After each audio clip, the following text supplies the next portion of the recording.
Última Red, tu rincón sonoro sobre servicios sociales, dirigido por Iker Usón.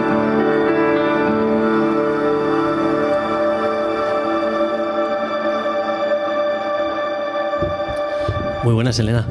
Hola, ¿qué tal? ¿Qué tal? ¿Cómo estás? Bien. Pues muchas gracias, eso lo primero, porque te hayas querido enredar con este tema del podcast, de la Última Red. Hago este juego de palabras siempre con, no sé, llamaros invitados o gente que está dispuesta a disfrutar de la conversación. Y bueno, pues eso, agradecerte, porque sé que eres una persona ocupada y con un montón de cosas, así que saques tiempo para esto me apetece mucho y te lo quería agradecer. Gracias a ti también por la oportunidad de ver esta aventura a dónde nos lleva. Vale, así es. Bueno, pues mi idea, aunque estemos justo grabando en este momento en lo que sería el Hospital de San Juan de Dios en Donosti, con unas vistas bien chulas, incluso en un día que ya se va apagando, me suele gustar empezar la conversación con la gente que participáis en el podcast como en los primeros años. Cada uno los ubica, algunos en la niñez, otros ya están en la universidad, pero me interesa mucho saber si la Elena, cuando estaba en el instituto, en el colegio, en esa juventud donde lo veas tú, se veía ya trabajando en lo social, o estabas en otras, tus miras de futuro eran otras. Uh-huh. No, la verdad es que yo, tenía claro que quería trabajar en algo relacionado con salud o salud desde el punto de vista muy amplio, y bueno, yo me planteaba trabajar en algo relacionado pues eso, con medicina. Al final hice farmacia porque me pareció que está relacionado con la salud, pero que realmente, pues conoces, ¿no?, la vía farmacológica y qué sustancias pueden ayudar a curar las enfermedades. Y la verdad es que disfruté mucho de la carrera y bueno, también me gustaba el mundo de la investigación, y entonces yo, después de hacer la carrera de farmacia, hice la tesis doctoral. Uh-huh. En el departamento de fisiología, y también fui profesora en la universidad, ¿no?, de fisiología, que es pues cómo funciona el cuerpo humano. Uh-huh. Y también di clases de fisiopatología, que es pues realmente, ¿no?, cuando estamos enfermos, ¿no?, ¿qué es patologías que nos pasa y bueno, sí que te das cuenta de que pues nuestro cuerpo, pues al final, que es una máquina maravillosa, que está súper sincronizada y funciona de maravilla, pero que también, pues que a lo largo de la vida, ¿no?, pues es habitual pues que ocurran cosas, a veces falla, y deje de funcionar tan bien, y que pues que luego, que todas las personas, ¿no?, pues tenemos un montón de condicionantes. Uh-huh. Ambientales, familiares, de estilos de vida, ¿no?, que hacen que nuestro cuerpo pues en un momento u otro no falle, funcione tan bien, ¿no? Eso es. Y es verdad que, que yo he necesitado siempre como comprender un poco todo, ¿no? Y me parece que yo llegué al mundo de lo social, ¿no?, desde esa visión más de la parte de salud. Es verdad que la salud es global, ¿no?, y tiene un componente social muy importante, pero sí que yo creo que lo que puedo aportar yo a la parte social también es desde esa mirada más de la salud, no tanto más, ¿no?, solo física o mental, ¿no?, sino también desde la comprensión un poco de qué es la salud, de por qué una persona está bien, ¿no?, del bienestar. Y creo que también en lo social hacen falta miradas. Sí, totalmente, ¿no?, de acuerdo. Entonces, yo desde ahí, pero sí que es verdad, me acuerdo mucho porque yo desde el 2016 al 2019 uh-huh. Fui directora científica de un proyecto europeo muy grande, que era una Coordination and Support Action. Éramos 15 países europeos y era sobre envejecimiento saludable. Uh-huh. Y pues además de participar países europeos, participaba también Brasil, Canadá y la India, con toda la complejidad, ¿no?, de diferentes miradas también. Uh-huh. Sobre el mismo fenómeno, pero claro. Exactamente. Y hubo un médico canadiense que me dijo que estaba como muy sorprendido de cómo había incorporado yo la visión social al proyecto, cuando yo en realidad no tenía estudios sociales, ¿no? Uh-huh. Sociología, ni al final vas leyendo, ¿no? Pero como había conseguido también como incorporar, ¿no?, las diferentes miradas bueno, pues al final también desde el punto de vista, ¿no?, etnográfico, desde el punto de vista también humanista. Sí. Y me hizo como reflexionar, ¿no? Como, porque, o sea, él me dijo, jo, Elena, me ha resultado como muy curioso, ¿no?, lo bien que lo has hecho. Y dije yo, jo, pues fíjate, nunca hubiera esperado que nadie me dijera reconociese esto, ¿no? esta parte, sí. Y desde entonces sí que tengo, o sea, presto como más atención a esa parte. Y bueno, y también relacionándolo un poco, ¿no?, con todo este ámbito sociosanitario, ¿no? Sí que, o sea, el mundo sociosanitario, por lo menos para mí, empieza pues en el 2007 o así, ¿no?, cuando empecé a trabajar en Fundación Matía, en el ámbito de personas mayores, y sí que creo que realmente, o sea, hemos avanzado un poco en la integración sociosanitaria. Y bueno, pues, o sea, yo sí que he pensado mucho y he hablado mucho, ¿no?, sobre, o sea, como cuáles son esos problemas, ¿no?, para que no haya esa integración sociosanitaria, y qué es lo que nos hace al final, ¿no? Porque yo creo que, bueno, hay un tema de lenguajes, hay un tema de igual de pensamientos con otras lógicas. Sí. Pero yo creo que también hay, ¿no?, como poca gente que se pone en plan de, bueno, vamos a entendernos, ¿no? Sí, necesitamos, ¿no?, entendernos, vamos a hacer algo. Y vamos a hacer algo, ¿no? Y creo que sí que necesitamos como perfiles, bueno, que sean un poco diferentes, sí, ¿no? Perfiles más puente, ¿no? Sí. Yo tengo que reconocerte que bueno, pues al final nos hemos conocido, y la verdad es que yo creo que será como hace en torno a un año y algo, ya será por ahí, que seguramente había otras personas que ya te conocían de antes, pero yo no, yo te he conocido en torno al proyecto que nos ha unido entre Diputación y San Juan de Dios, del nuevo centro de Rondo, y tengo que reconocer que preparando un poco la conversación contigo, pues sí que quise ver cuál era tu formación, porque yo la verdad es que desconocía cuál era, y para mí fue sorpresa ver farmacia, o sea, te lo digo así, seguramente porque tendré una imagen de farmacia, con todo el respeto a las personas que han hecho esos estudios, de que tienen que estar detrás de un mostrador en una farmacia. Lo cual también es excesivamente reduccionista, pero es donde lo vemos ahí. Pero más allá de eso decía, joder, igual sí que estoy tan bien con lo que te había dicho este compañero, ¿eh? Como mínimo, desde luego, lo ubicaba en la psicología. Sí, decía, yo creo que Elena está por ahí, porque, bueno, es verdad que San Juan de Dios en general y con tu perfil en particular, siempre he visto que frente, aunque esto se llamase un hospital y la orden hospitalaria tuviese como, ¿no?, hospitalaria desde la parte de hospital, aunque los hermanos insisten en que tiene que ver con la palabra hospitalidad, siempre me imaginaba esos perfiles y dije, uy, joder, lo social, qué presente está.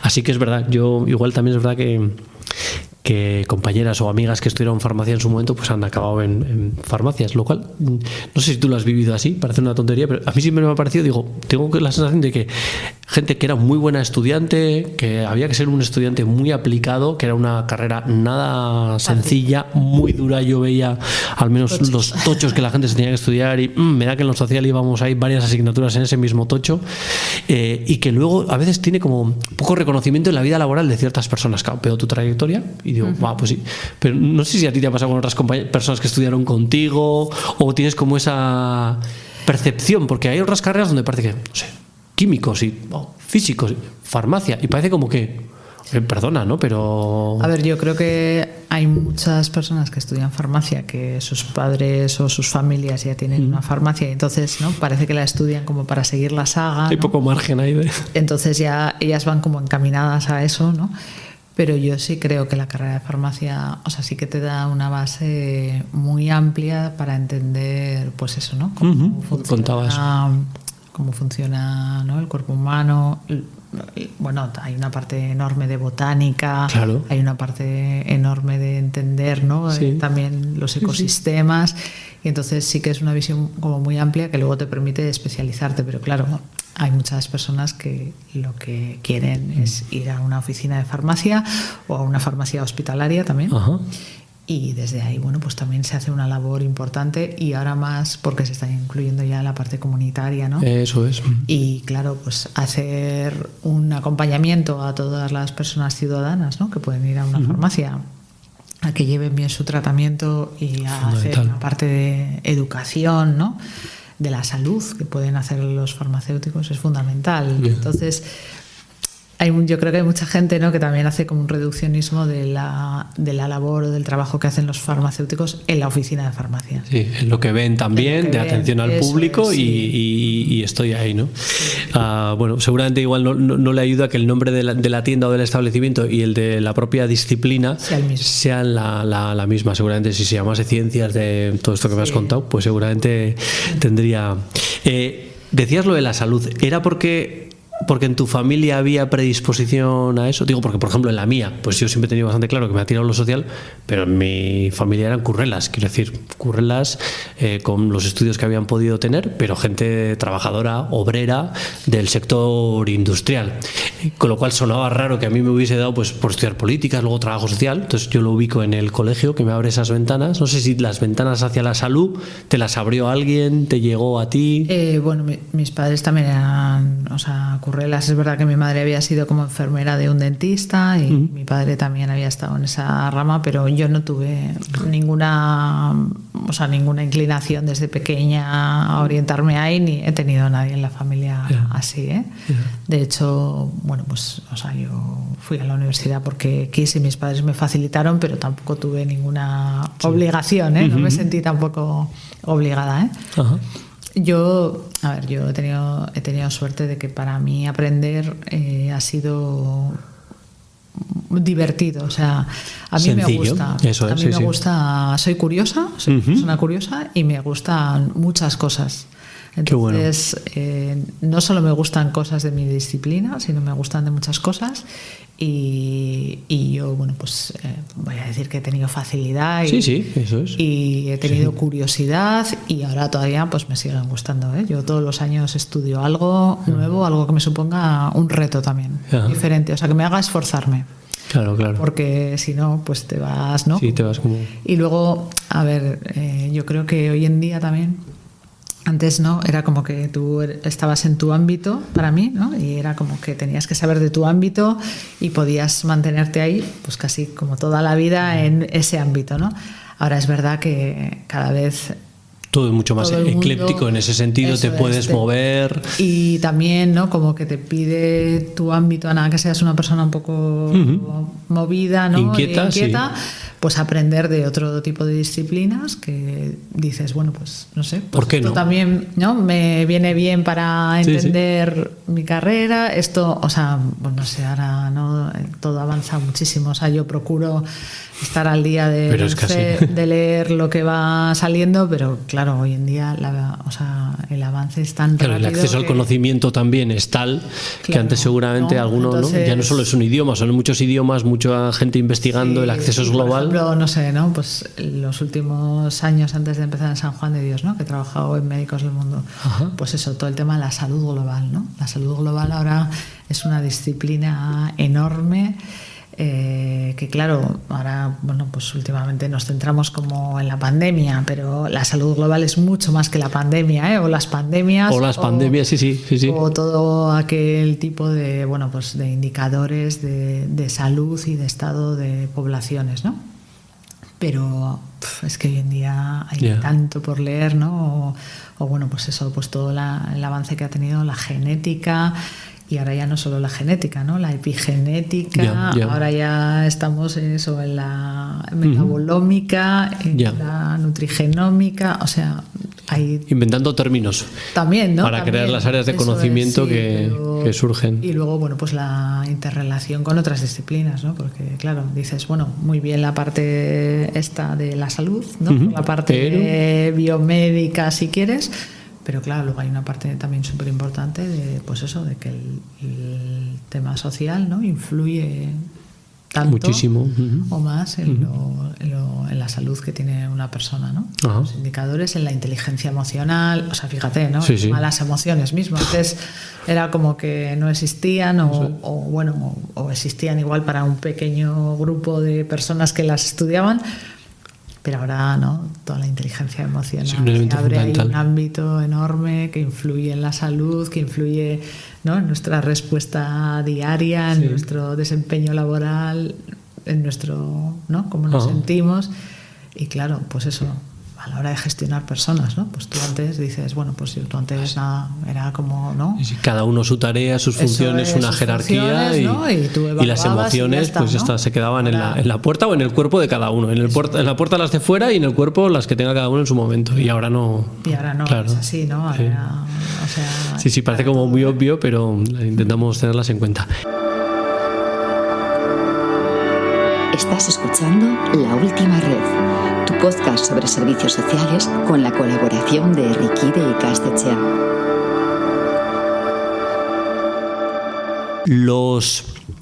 Los inicios creo que suelen marcar mucho en las trayectorias profesionales, por ejemplo, las oportunidades, los mentores, mentoras, personas que no sé cómo fue tu inicio. Entiendo que haces esa investigación doctoral, presentas la tesis y luego ya es el acceso universitario, o sea, ¿te pones ya a dar clase o no? ¿O empezaste no, ya...? Me voy a Estados Unidos, vale. a California, a hacer una estancia postdoctoral. Y bueno, pues ahí tengo la suerte, bueno, aquella época... O sea, tengo súper buen recuerdo porque, bueno, pues estuve en un laboratorio de la Universidad de California en Los Ángeles que era, bueno, pues como el Arca de Noé, porque estábamos gente de, no sé si de 30 y tantos países, pero teníamos un jefe estupendo, un jefe irlandés, el típico irlandés. Sí, es verdad que tienen... Que había salido de... Cuesta encontrar un irlandés que alguien te lo describa como... Sí, de la Universidad de Oxford, pero que era el típico hombre que siempre... Bueno, pues ya sabéis que en España hay poco dinero para investigación. Allí era todos los medios que quisiéramos. O sea, él decía comprar lo mejor. Ya. ¿Y financiación privada, entiendo? ¿O una mezcla? Pública y privada. Pero bueno, fueron, o sea, una época. Pero para ti sería como. Porque estamos hablando de qué año? El año 95. Entonces, una época maravillosa. O sea, allí teníamos, bueno, lo que te digo, todos los medios que queríamos, luego un equipo internacional total, pero interdisciplinar, en la que, bueno, allí empezamos a hacer, yo empecé ayer a hacer allí biología molecular. Y era cuando se empezaba con la clonación de genes, y entonces en mi laboratorio hacían eso. Entonces era como, o sea, como, no sé, ¿dónde? ahora, Sí. ¿Dónde trabajas, no? Estabas en el momento en el que estaban inventando el fuego de ese momento, decías, estoy aquí, lo estoy viendo en directo, ¿no? Entonces, bueno, pues yo disfruté muchísimo. Es verdad que Estados Unidos es un país en el que uno trabaja, no vive. ¿Es así? Es así. ¿Es así? Sí, es así. ¿Por qué crees que es como una especie de ritmo que tienen del que uno no se puede salir? Mira, yo tengo muchos amigos porque, bueno, después he vuelto varias veces a Estados Unidos a trabajar y sigo manteniendo relación con gente que está muy bien posicionada. Gente que, bueno, pues que es, o sea, director del Weill Medical College de Nueva York, y no salen de ahí, o sea, para que veas, ¿no? Pues ellos tienen, pues igual un despacho como este, pero luego tienen una cama en el despacho. Y tienen un frigorífico, y entonces ellos duermen porque casi todos hacen, por ejemplo, los médicos hacen clínica, pero hacen investigación, hacen docencia, y entonces, claro, el día tiene 24 horas como para todas las personas, y entonces viven allí. Pero lo llevan como si, además, bueno, pues igual sí que se cogen luego, pues igual un año sabático, que aquí, ¿no? Pero los años, hasta ese año sabático, pues igual tienen 7 días de vacaciones al año. Yeah. Y el resto, pues, o sea, no le miran al reloj. 18 horas allí no trabaja nadie a esos niveles. Y el tema está que, claro, dicen ellos, ¿no? No pueden parar el ritmo, porque si paras el ritmo ya no puedes llegar a ese alto nivel de todo, ¿no? De la investigación, de la docencia, de la clínica, ¿no? Y entonces sí, que no se puede frenar la espiral esa, ¿no? Si la paro yo, va a ser porque ya me quiero bajar de este barco, claro. Y otra persona se subirá y cogerá mi puesto. Eso es, y entonces es como, además, que te ha costado tanto igual llegar ahí, ¿no? Entonces yo creo que es un país con un montón de oportunidades, muchísimas. Es verdad que, bueno, tiene sus limitaciones, pero claro, es un país súper exigente. Yeah. Y entonces ese ritmo, claro, tienes tú que estar dispuesto a llevarlo, pues eso, a vivir en ese ritmo, ¿no? Yeah. Y en ese ritmo, bueno, pues tienes que renunciar a X otras cosas, ¿no? Pero es verdad que para una temporada o sea, Sí, para la oportunidad de ver cosas que luego, claro, vienes a Europa y no hay. No hay. Es verdad que en Europa, bueno, pues existen otros valores, otros principios, pero no hay ese nivel de recursos, ni hay ese nivel de oportunidades tan grandes, ¿no? que hay allí. Y entonces, bueno, pues, o sea, sí, esa época sí que me marcó, porque esa época también me dio como una mirada internacional, claro, que yo nunca me la he quitado, ¿no? Y que no me la quito. O sea, yo, por ejemplo, pues ahora, ¿no? Cuando miro, pues para mí es decir, pues, ¿qué están haciendo en otro país? Sí, ¿no? ¿Cómo podemos conectar lo que yo hago con otros? Porque ya lo has vivido desde el principio, claro, así como entonces, algo normal. Cosa que ahora a veces a ti te sorprenderá cuando se habla internacionalización de las empresas. Tú dirás, bueno, perdona, yo en el 95 claro, no es que lo busques, es que era así, ¿no? Sí, luego, la forma de trabajar era internacional. Claro, y luego, bueno, o sea, a ver, yo es verdad que reconozco que, pues eso, cada cultura... Pues hay diferencias culturales que hay que respetar, ¿no? Y que a veces no es fácil la comunicación con otras culturas, con otros idiomas, pero creo que el enriquecimiento que tienes viendo, ¿no? Y compartiendo con otras culturas es enorme. Y que además eso, pues que otra gente está mucho más avanzada que nosotros. Y igual ha elegido, ¿no? Otros modelos después de andar mucho, ¿eh? No porque digas, bueno, es solamente un tema cultural. No, sí, igual han llegado ahí porque, oye, ellos ya han reflexionado, han probado, han hecho, tienen una sistemática, cosa que aquí, ¿no? A veces nosotros lo de la sistemática... Sí, pues, nos cuesta un poco más. Nos cuesta, ¿no? Entonces, bueno, yo la verdad es que durante todo el resto de los años sí que he seguido con esa conexión de gente internacional y de otras disciplinas. Y creo que eso también, o sea, me marca un poco. Sí, marca. Pues los resultados, marca un poco también cómo evalúas las cosas. Bueno, y el hecho también yo creo que de moverte, de estar en contacto en otros lugares, yo creo que en ese sentido sí que abre mucho. De hecho, cuando a veces la gente hace una interpretación un poco... no sé, como muy festiva de los Erasmus, ¿no? De que la gente va a pasárselo bien y a estudiar poco. Bueno, habrá gente que haga un aprovechamiento de un tipo o de otro, pero yo sí que creo, igual ingenuamente, en que todo ese alumno que sale de Guipúzcoa, de Donosti, y más si es incluso de su pueblito de Guipúzcoa y va a una gran capital, por mucho que esté solo la parte festiva, hay otro montón de horas que no está en eso y que está en contacto con otra cosa, desde la manera en la que se relaciona con la panadería, con la farmacia, con las compañeras, con los problemas con el casero, y luego además si aprovecha y estudia, pues perfecto. Pero yo sí que creo mucho en ese tema, me parece que es un buen dinero invertido, y más igual ahora en estos años de pandemia donde los jóvenes no han podido moverse mucho. Entonces esto, becas de cooperante, lo que sea de moverse. Le ha pasado, escuchaba el tema del Eurorail o ¿no? El del viaje, moverte en tren por Europa. Es que yo creo que es un regalo a cualquier chaval entre 18 y 20 algo que se pueda mover ahí con su mochila de backpacker. Por lo menos, seguramente cuando toque con alguno de mis hijos ahora adolescentes me dará como esa penita de ahí que se me van y que va a ocurrir. Pero vamos, yo creo que me ha influido personal y en mi trayectoria profesional el haberme movido desde en algunos sitios por España al principio y luego cuando ya pude salir a Centroamérica o tal, que fue... ostras, sí, yo creo que eso te marca, y además no para mal. También influirá mucho en tener experiencias positivas, pero creo que... Sí, luego que también, salir... Y luego también porque, bueno, ves cosas que nadie sino aquí te las cuenta, ¿no? O sea, yo, bueno, en la parte de médico segundo, casi lo que más contenta estoy, ¿no? Es de que al final he sido testigo de muchas cosas que ocurren en partes del mundo que no nos enteramos, ¿no? O sea, por ejemplo, ¿no? Ayer pasó el terremoto en Estambul y en Siria. Claro, aunque veamos esas imágenes, ¿no? En televisión, otra cosa diferente es estar allí, ¿no? Estar allí y verlo, ¿no? Y ver esas personas realmente lo que supone un terremoto de esta magnitud para ellas. Ahora mismo, ¿no? Pues la comunidad internacional seguro que se vuelca, ¿no?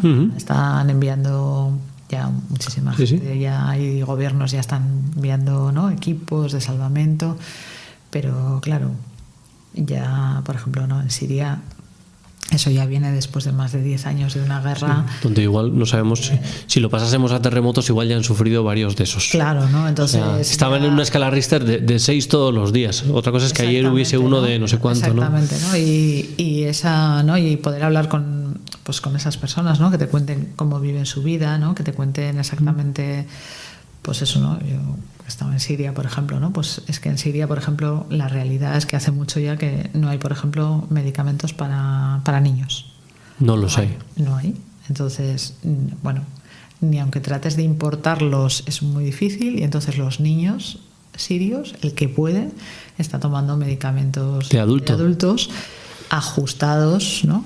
Como se puede a su peso, ¿no? Sí. Pero claro, la realidad es que nosotros hoy aquí, si esto pasara en San Sebastián o en España, diríamos que es un drama. Sí, ¿cómo podemos? Pues parecería además horroroso, ¿no? Diríamos, pero ¿cómo es posible que no haya medicamentos pediátricos? Sí. ¿no? Para los niños, además, ¿no? Eso es, no lo toleraríamos, ¿no? Entonces, claro. Creo que gran parte del mundo está así. Claro, ¿no? Entonces dices, ¿y cómo, no? Pues lo vivimos como, bueno, pues no pasa nada, ¿no? Lo normal de allí, ¿no? Lo normal de aquí, ¿no? Que se entiende como por normalidad. O pues eso, ¿no? O ves otra gente que, pues eso, pues en África, ¿no? En la situación de África, ¿no? Nosotros aquí muy preocupados con la pandemia, ¿no? La pandemia. Pues eso, yo he vivido ébola en Sierra Leona en 2015, ¿no? Y bueno, la preocupación era que 4 casos de ébola pues habían llegado a Europa, ¿no? O a uno a Estados Unidos, ¿no? Y justo además, bueno, el que llegó a España también era justo un hermano de San Juan de Dios. Sí, así fue. Pero es verdad que claro, la comunidad internacional, ¿no? Hizo como mirado a otro lado, como diciendo, bueno, pues una cosa más, ¿no? Que pasa en esa parte del mundo, pero tampoco nada, ¿no? Que no nos llegue. Y entonces dices, jo, cómo somos, ¿no? En cambio, cuando nos ha tocado ahora la pandemia aquí, ¿no? Creo que esa interpretación se hizo desde el principio, en cuanto estaba afectando, diríamos, en cuanto era una enfermedad. Entonces, ¿cómo nos ponemos, ¿no? de Occidente era cuando algo hay que hacer, ¿no? Bueno. O sea que eso lo has podido ver desde primera línea gracias al trabajo, ¿no? Sí, entonces, bueno, pues sí que es verdad que dices, jo, pues qué suerte he tenido. Que has tenido. ¿Y cómo llegas a Médicos del Mundo? Porque Médicos del Mundo es una organización, ¿no? Destinada a la cooperación y el desarrollo desde el ámbito de la salud, muy potente. Yo diría que está entre las principales, al menos cuando yo me he movido en el ámbito de la cooperación, que empecé también por ahí mis años mozos ahí del ámbito profesional. Luego ya, bueno, pues seguramente me encontré más en lo social, más contento en lo social, diríamos, lo social de la intervención y no tanto lo social de la cooperación. Médicos del Mundo ya era una entidad muy, muy importante que trabajaba tanto aquí, bueno, incluso en el propio País Vasco tenía mucha referencia, y luego en España era muy potente. Entonces, ¿cómo llega esta Elena de California? Ahí hay un salto, entiendo, hay caminos por medio, ¿no? Bueno, o sea, de California hay muchas cosas. Aquí, sí, profesora en la universidad, y bueno, trabajé aquí en Fundación Matías, y luego pues nada, pues un día un amigo mío me dice, oye Elena, he visto este anuncio, ¿no? ¿Y por qué no te presentas? Y bueno, yo dije, bueno, voy a echarlo, pero no tenía ninguna esperanza, ¿eh? Y la verdad es que fue un proceso de selección largo. Hice primero, estaba una consultora, y luego con la junta directiva hice como 5 o 6 entrevistas. Pero bueno, en ningún momento me pareció como que me iban a llamar. Además, bueno, había nacido mi hijo pequeño, que fue prematuro. Ajá. Y la verdad es que... Estabas otra cosa, tenías otras cosas en la cabeza. Estaba otra cosa, la verdad, sí. Y bueno, de repente me llamaron y me quedé un poco así como impactada. Y la verdad es que, bueno, no sé, con el que era entonces el presidente, pues me parecía una persona como que me ofrecía algo interesante, pero la verdad es que yo no me hacía muy bien a la idea de lo que suponía ser directora general en Médicos del Mundo. Y bueno, es verdad que un año tardas en saber todo lo que supone, porque hay muchísima gente, muchos proyectos en España, y en un montón 20 países diferentes. Y luego, bueno, Médicos del Mundo tiene una red internacional también muy potente. Y claro, también el puesto tenía responsabilidades a nivel de la red internacional, y entonces tardas como un año en darte cuenta de, oye, esto, ¿no? ¿Qué significa? ¿Dónde estás? Y claro, mi perfil también era como diferente a lo que habían tenido anteriormente, ¿no? Entonces era como un perfil como... ¿Habían tenido gente de lo social, por ejemplo, o no, o médicos? ¿O qué habían tenido, presidencia siempre tiene que ser médico. Médico, vale. Y mucha gente de la junta directiva también médico, pero es verdad que ya en los últimos años se iba introduciendo gente de lo social, pero de direcciones la persona anterior había sido psicóloga, pero siempre había habido también gente trabajadora médicos, ¿eh? pero yo el perfil de un poco de investigación, ¿no? Un perfil, pues eso, más analítico, pues no, al principio no... Dirían, ya. Sí, como que no encajaba mucho, ¿no? Pero bueno, la verdad es que ha sido una etapa de aprendizaje enorme. Estás escuchando La Última Red, tu podcast sobre servicios sociales con la colaboración de Erriquide y Castechea. Y entiendo que tu sede se ubicaba en Madrid, ¿tenías que decir? En Madrid. Sí, en Madrid. Con lo cual, de es nuevo... verdad que luego había... Médicos del Mundo tienen 25 ciudades españolas, tiene sede, pero yo las oficinas trabajaba en Madrid, sí. Y luego, bueno, pues en 20 países que he viajado, pero sí. Pero ha sido una etapa, la verdad es que muy buena. Ha sido también un reto muy importante, o sea, probablemente el mayor reto que haya tenido yo y porque, bueno, pues eran muchas personas voluntarias con sus aspiraciones de persona voluntaria de querer cambiar el mundo. Sí. Porque, bueno, pues muchas de ellas quieren cambiar el mundo. Qué bueno, ¿no? Pero ¿cómo gestionar eso con la frustración, la impotencia, los ritmos de las organizaciones, de la administración con la que entiendo que Médicos del Mundo, como otras organizaciones, depende también o requiere de fondos y todo eso a veces para la persona activista le parece lento, burocrático. Sí. Y luego, bueno, pues es verdad que ya se va incorporando gente de otros perfiles, ya no solo sanitarios, sino también del perfil social.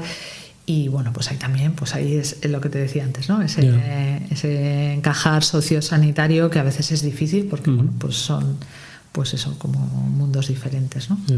Entonces... De las historias que has tenido en esos países que habrás podido viajar, alguna historia digamos, de las buenas, no de las quizás más tristes que muchas veces nos podemos imaginar en países donde, ¿no? Pues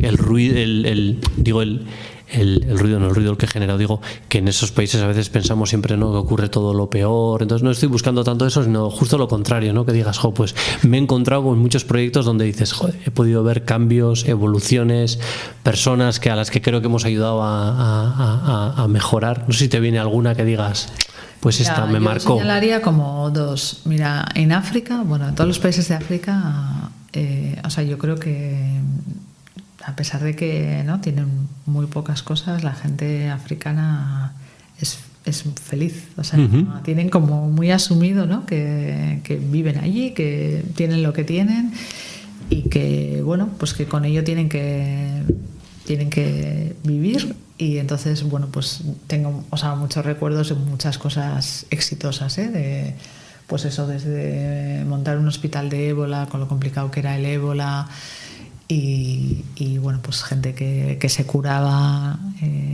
y que se iba para su casa tras haber superado el ébola, ¿no? Y cómo la familia le acogía, con también desde su punto de vista con lo que ellos entendían que era el ébola, ¿no?, como una enfermedad maldita, ¿no?, y que les había tocado, pero bueno, el hecho de superarlo, ¿no?, en mitad de una selva, construir un hospital, ¿no?, en poco tiempo y ver a gente que superaba y gente que trabajaba con nosotros, o sea, gente que trabajaba, que en vez de decir, ¿no?, pues oye, esto es una pandemia, ¿no?, que a nosotros nos ha pasado en Europa, ¿no?, con la COVID, ¿no? Gente que no ha querido dar un paso adelante, sino que ellos muchas veces, ¿no?, daban un paso adelante y cogían la responsabilidad de cuidar a su gente allí, ¿no? Entonces, bueno, pues sí que tengo...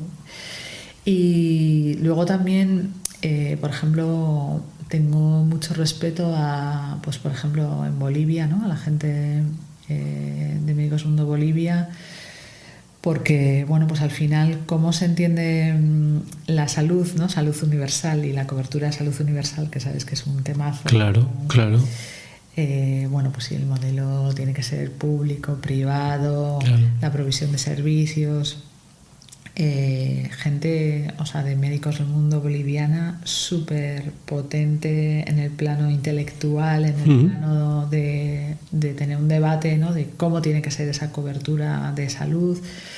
Y bueno, pues gente de Bolivia, gente de Perú, gente de Ecuador, ¿no?, que a veces nos parece a nosotros, ¿no?, como que estamos en un plano de reflexión, pero ellos igual nos llevan un adelanto respecto a nuestros, ¿no? a nuestros planteamientos. Puede, porque la realidad también les interpela de una manera bastante más, ¿no? Eso, agresiva, ¿no? Sí.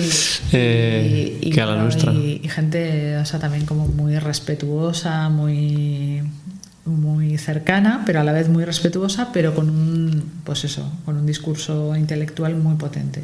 Uh-huh. Y creo que bueno, pues que tenemos muchas personas en los países, ¿no? En todos los que estábamos, gente, porque bueno, Médicos del Mundo trata de trabajar con gente local, Uh-huh. que desde luego, bueno, tienen toda mi admiración, ¿no? Porque eran gente, pues eso, muy comprometida también en sus países, con personas de los más desfavorecidos. Sí. Pero no como una elección, si quieres, porque no le quedaba otra cosa, ¿no? No, porque habían optado personal. por... Eso es una elección personal de dedicarse a ello, y muy activistas también, y con muchas ganas, ¿no? De que su país mejorara, ¿no? De hacer una contribución a su país en el tema de la salud. Que quizás eso a veces, ¿no? Pues igual en nuestro campo o en nuestro mundo a veces parece que sí, que hay una trayectoria profesional o un compromiso profesional, y ese elemento de tu profesión como palanca o como elemento de transformación, en según qué círculo suena hasta ingenuo. Sí. Suena hasta ingenuo. Si lo dices, dicen, sí. mira, o pretencioso, ¿no? ¿Qué se cree que va a cambiar, ¿no? Yo la verdad es que en eso, afortunadamente, siempre he buscado eso en mi ámbito profesional y lo he ido encontrando y lo tengo también ahora, y prefiero decir que lo vivo así. A mí me aporta parte de la gasolina todos los días. Sí que percibo que a ti te encanta trabajar con gente y para gente. Me da, ¿no? Un poquito, sí. Frente a ese perfil que alguien puede decir, no, espera, que le gustaba mucho estudiar, que estaba con una tesis doctoral, siempre la gente no imagina a esa persona como en un laboratorio, en una biblioteca, pero luego veo que no. O sea, a mí también me gusta, o sea, tener tus momentos. Sí, me gusta. Un mix. O sea, sí. Para mí, o sea, a ver, yo en el laboratorio disfruto mucho, y también en biblioteca, ¿eh? O sea, y a mí, yo ahora sentarme a leer o estudiar o tal, me encanta. Pero es verdad que a mí la parte de las personas también me gusta mucho, porque creo que tenemos la posibilidad de interaccionar, ¿no? Y de sacar lo mejor, y también de que la otra persona te haga sacar de ti lo mejor, ¿no? Porque claro, al final, bueno, pues si tú te metes en tu sitio, ¿no? Y nadie te interpela, bueno, pues tú podrás, ¿no? ser... Pero yo creo que la gente, sobre todo si trabajas con gente buena y potente, ¿no? Uh-huh. Tira mucho de ti, ¿no? Te saca lo mejor, te pone en aprietos, te hace, ¿no? replantearte las cosas. Sí. O sea, luego también creo que sí, que las personas podemos transformar la realidad, las organizaciones, ¿no? Y que las cosas, por mucho que tengan una historia amplia, ¿no? Se pueden cambiar. Se pueden cambiar, sí. Y que bueno, y que hace falta un conjunto de gente, remando en la misma dirección, pero creo que sí, a mí eso me gusta, sí.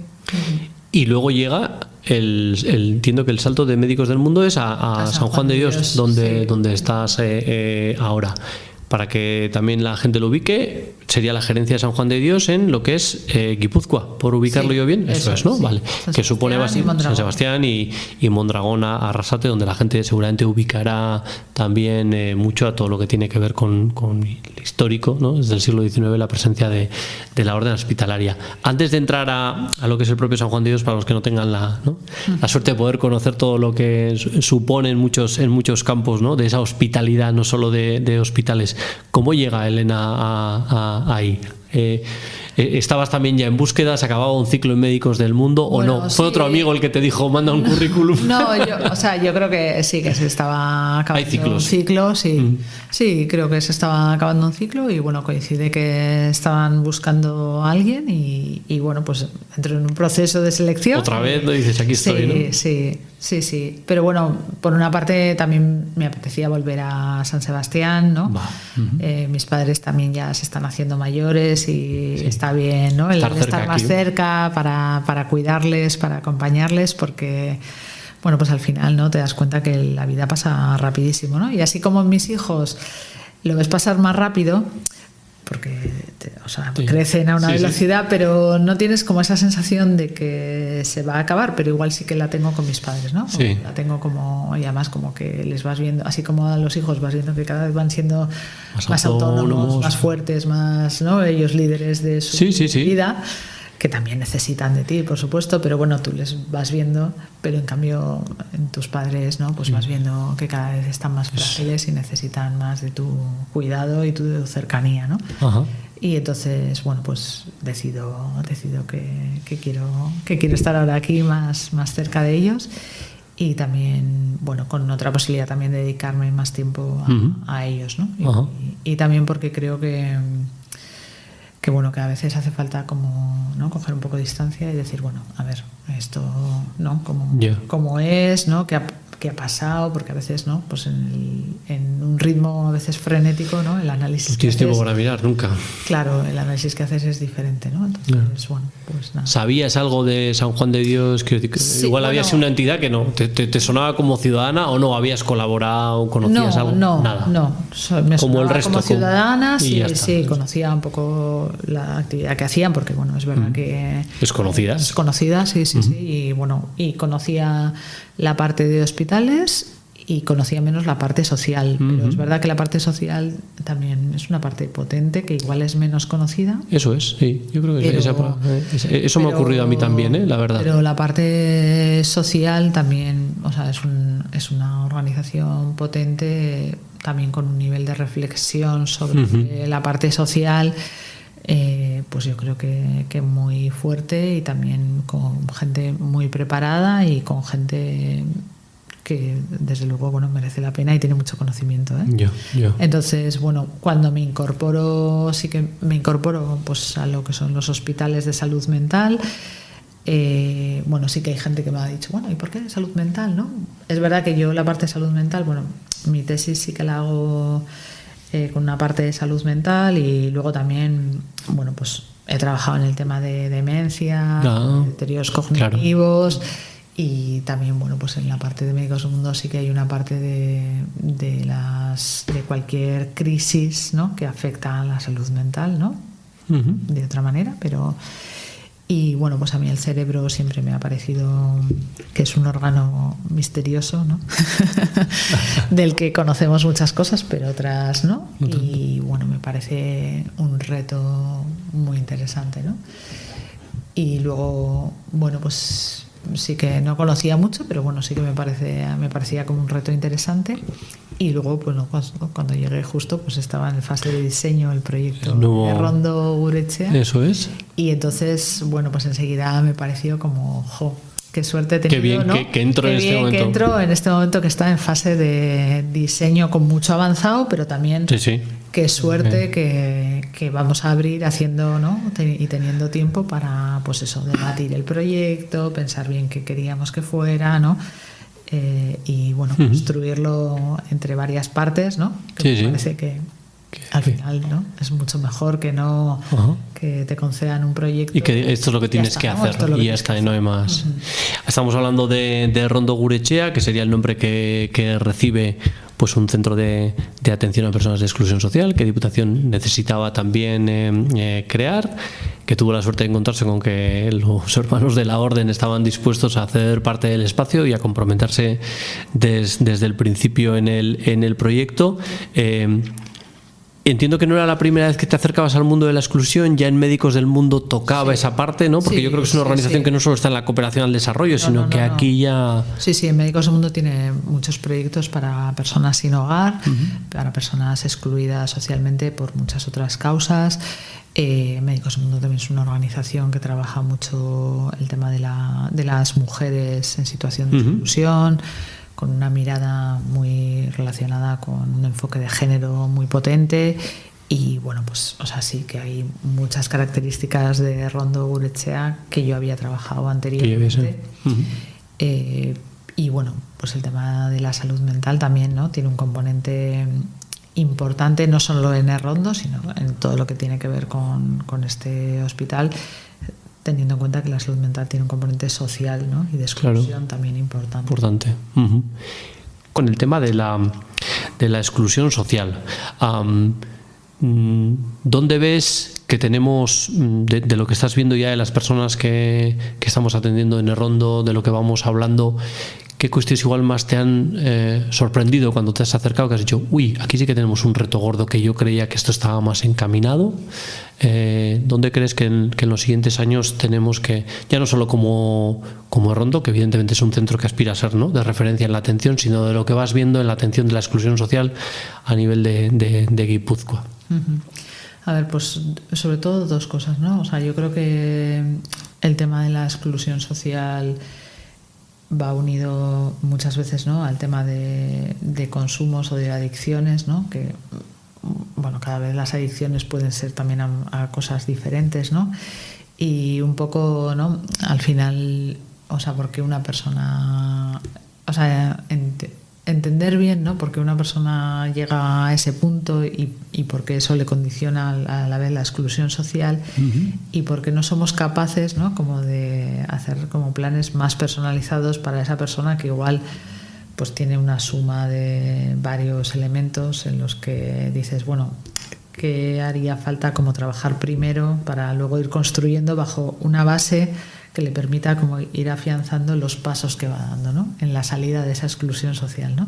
Entonces, cuando hablamos de complejidad, ¿no?, o sea, creo que tenemos pues eso, ¿no?, como varios en los perfiles que son más complejos, ¿no?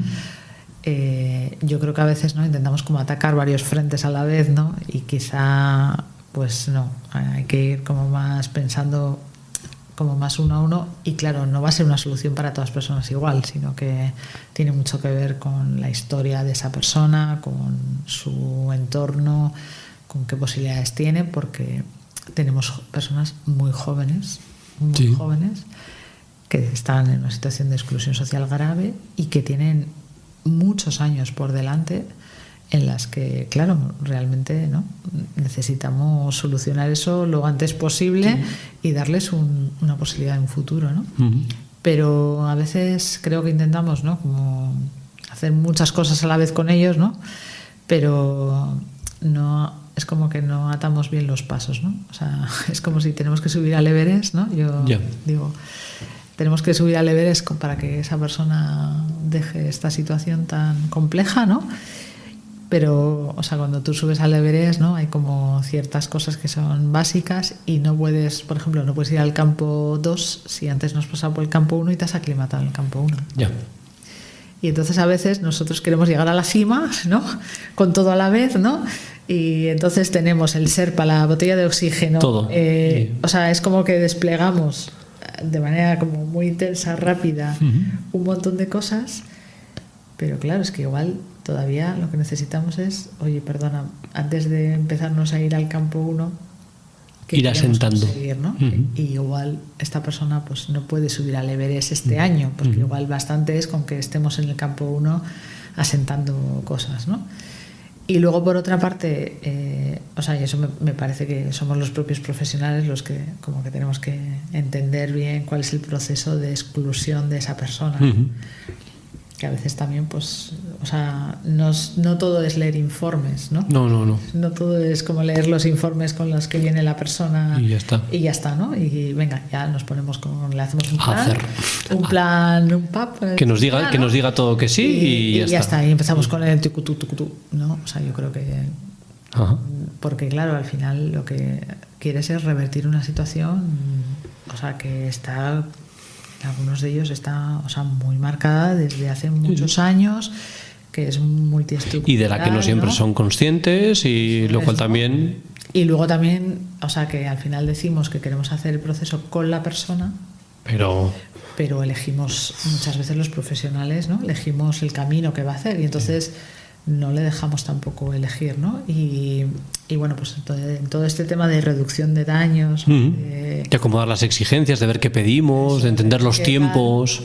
O sea, yo creo que tenemos a veces ese discurso, pero luego nos sale el de la inercia del día. ¿no? En el día a día no dejamos que eso ocurra así, ¿no? No lo dejamos ni sitio a ver eso cómo podría ser. Eso es. Entonces, yo creo porque nos apremian los recursos, esa plaza, o los comportamientos que esa persona tiene en ese momento. Y sí, a veces le llamamos contener cuando lo que queremos es Sí, creo que hemos cambiado muchas cosas en el discurso que están muy bien y en la práctica, pero todavía hay un salto ahí que además puede ser un poco peligroso porque cambias el discurso y disfraza un poco la realidad. Puedes seguir haciendo lo mismo, pero con una especie de máscara de que no, estamos intentando hacerlo distinto. Creo que en eso hace falta, es verdad, tener un espíritu o crítico con nuestro día a día, sin hacernos daño, sin caer esto en el flagelarnos, pero tampoco venirnos muy, muy arriba con las palabras. Y eso pasa mucho por preguntar, yo creo que a las personas, y luego también por tener unos indicadores bastante claros de su calidad de vida, de cómo están. Y ahí yo creo que en lo social hay mucho también para aprender de lo sanitario, cuando hablan de morbilidad, y nosotros, digo, desde el ámbito de los servicios sociales, incluyéndose nosotros, nosotras, seguramente no es que no demos a veces indicadores tan positivos, es que nos cuesta tener indicadores de ver lo que hemos conseguido con una persona en 1 año, en 2 años. Sí. Y ahí ese salto hay que darlo de profesionalidad, que yo creo que todavía estamos un poco lejos. Sí, y luego yo creo que eso, la historia social, ¿no? Que bueno, no digo que tenga que haber una historia clínica y otra social, ¿eh? Creo que debería haber como una historia, ¿no? Conjunta de la persona, ¿no? Sí. En la que recoja un poco pues todo. Yo creo que, o sea, sí que tendría que ser como larga en el tiempo, ¿no? Y quizá incluir otros, ¿no? Otra serie de datos que ahora mismo no se miden, no se recogen, y que también permitan, ¿no? Que la persona, no sé, porque en la etapa, o sea, en la vida también hay etapas, ¿no? Quiero decir, para las personas que no estamos como excluidas socialmente, sí. se acepta como mejor que tengamos etapas, ¿no? Pero igual con las excluidas, ¿no? Es como que no lo aceptamos tanto, ¿no? Y bueno, yo en esta, o sea, también, ¿no? He vivido como estos primeros meses de Rondo, ¿no? La suerte de, o sea, unirte como a la vulnerabilidad de esas personas, porque, ¿sabes? Es como que te toca en la tuya, ¿no? Porque, claro, te pones a pensar y dices, es que un día, ¿no? Yo puedo estar aquí, o por ejemplo, ¿no? A mí también me suele pasar con las personas, por ejemplo, refugiadas que han venido de la guerra de Ucrania, ¿no? Sí. Imaginemos que un día, ¿no? Pues nosotros tuviéramos que salir de nuestro país, escapar, ¿no? de nuestro país, hay un conflicto bélico y tengo que irme. Con tu familia, de repente coge todo y sal y vete un día y vete a un sitio desconocido a empezar, ¿no? ¿Cómo lo haríamos? Y yo a veces dudo de mi capacidad, ¿eh? No sé si sería yo te digo capaz, que me vengo abajo solo de pensarlo, sí, vamos. No sé si sería capaz de, ¿no? de luchar tanto por tu familia, por esas condiciones. Y entonces, o sea, sí que cuando hablo con ellos, ¿no? Y bueno, les veo mal y me cuentan también un poco su historia, ¿no? Te das cuenta que hay personas que dices, es que claro, es que ¿cómo no van a estar así? Si es que con esta historia de vida, ¿no? Es que es casi como imposible que no estuvieran en esta situación, ¿no? Y cómo aceptamos a veces, ¿no? Y se nos olvida, ¿no? Que eso está pasando aquí a lo nuestro. Sí. Y que no es que estemos hablando, ¿no? de gente que viene de otro... No, conflictos olvidados del cono sur, aquí, mismo continente, a horas. Ahora, ¿no? Y como gente, pues eso, que dices, es que está durmiendo en la calle, ¿no? Con estos días de frío que ha hecho, ¿no? Y viene aquí un ratito y es que lo único que quiere es eso, estar en un sitio caliente, que le dejen en paz porque no tiene fuerzas para nada. Para nada más. Y como nosotros, ¿no? Pues estamos encima, eso, ¿no? Y como en la hiperactividad de, es que queremos que haga. Tiene que ir haciendo y ya está. Y entonces le interrumpimos y le hacemos como unas preguntas y queremos que haga un taller de tal y estamos todo el día como también nosotros en esa hiperactividad que dices... Para justificar a veces igual de que estamos haciendo algo, cuando igual el no hacer nada y esperar y estar ayudaría. ¿No? Sí, porque a veces yo les veo que a veces vienen en una situación en la que dices, o sea, es que yo solo quiero estar aquí, estar como seguro, ¿no? Tranquilo. Y bueno, yo ya te diré si quiero algo más, si necesito algo más. Si, bueno, pues si hay gente de todo, ¿eh? O sea, claro, sí. Hay personas, y yo creo que eso nos cuesta respetar. Nos cuesta, pues eso, respetar, ¿no? O sea, yo a veces, pues eso, me gusta ir a las tardes, ¿no? Ahora hay otra dinámica. Y pues, ¿no? Pues veo gente pues que está jugando algo, viendo la tele o simplemente fumando, ¿no? Y les veo como tranquilos, ¿no? O sea, les veo como que tienen ahí su espacio y ahí están como seguros. Pero claro, a la vez, ¿no? Veo a los profesionales que están como que siempre quieren más, ¿no? Quieren, porque el que no tiene plaza para pasar la noche, pues quieren entonces que tenga plaza para la noche. Y entonces el que tiene plaza de noche y ha estado aquí 3 meses y se ha ido, pues también lo valoran mal, porque fíjate, ahora que con lo bien que estaba, pues ahora resulta que se tiene que ir a otro recurso. Y entonces, claro, digo yo, es que nosotros mismos a veces, ¿no?, nos generamos como unas inquietudes que a veces se las trasladamos a ellos. También, eso es. Porque, ¿no? Y igual no están pidiendo nada más. Claro, ¿no? Y entonces a veces... Al menos durante un tiempo quiero estar así en este, ¿no?, contexto de cierta seguridad. Cambio de recurso, pero ellos no. Yo lo veo que me lo cuentan como normalidad. En cambio el profesional está, porque fíjate, porque ahora que estaba aquí también, porque ahora que he hecho amigos, porque ahora que ahora se tiene que ir a otro recurso, y entonces es como y dices, pero bueno, es que igual esa persona tiene como más interiorizado que tú, que igual tenga que cambiar, que puede cambiar, recurso, que puede ¿no? moverse. Pero en cambio es como que le generamos, y yo digo, oye, a ver, que tenemos que pensar en ellos, no pensar en lo que... Como creo yo que piensan. No, y que a nosotros nos provoca que una persona que ya hemos hecho un vínculo se vaya a otro sitio, ¿no? Pero a veces yo creo que... Proyectamos nuestra desvinculación en que es un problema para ellos, igual es más nuestro de... que se, ¿no? Entonces yo creo que ahí todavía tenemos, mucho que mejorar. Pues seguiría, la verdad es que mucho más tiempo, pero creo que ya te he quitado bastante tiempo. Ha sido una gozada la conversación. Agradecerte mucho, Elena, que hayas querido subirte a La Última Red. La verdad es que es un placer que a veces nos sigamos encontrando trabajando, pero también ha sido una gozada conversar contigo. Así que nada, darte de nuevo las gracias y que nos sigamos viendo. Que eso será buena señal de que seguimos trabajando juntos. Sí. No, gracias a ti, Iker, porque bueno, al final ha sido fácil, pero también, bueno, da la oportunidad de hablar de cosas que necesitamos hablar. Eskerrik asko. Gracias. Gracias por escuchar La Última Red. Puedes seguirnos en Facebook y YouTube y escribirnos a ultimaredpod@gmail.com.